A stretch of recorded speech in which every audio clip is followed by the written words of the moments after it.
UT infection uterus की swelling का name है। इसमें जर्द कलर का मटेरियल वजाइना से बहता रहता है जिसमें से बैड स्मेल आती है और वजाइना में इचिंग महसूस होती रहती है और पेल्विक एरिया में बोझ महसूस होता है और पेन भी हल्का हल्का होता रहता है। मेंसेस पेन से और कम आते हैं। इसमें प्रेगनेंसी नहीं होती बल्कि प्रेगनेंसी हो भी जाए तो कंप्लीट नहीं हो पाती।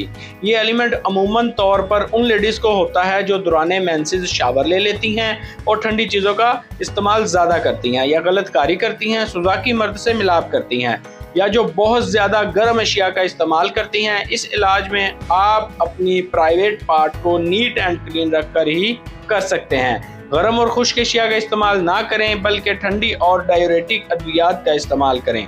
रोज़ाना शावर लें और इंटरकोर्स को वक्ती तौर पर छोड़ दें और ये मेरा नुस्खा इस्तेमाल करें। समुंदर जाग 30 ग्राम, जीरा स्याह 30 ग्राम, इलायची खुर्द का दाना 20 ग्राम, 500 mg वाले कैप्सूल भर लें। सुबह शाम हमरा पानी और शरबत दिनार के साथ 2 चम्मच इस्तेमाल करें।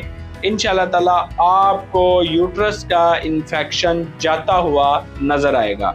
शुक्रिया।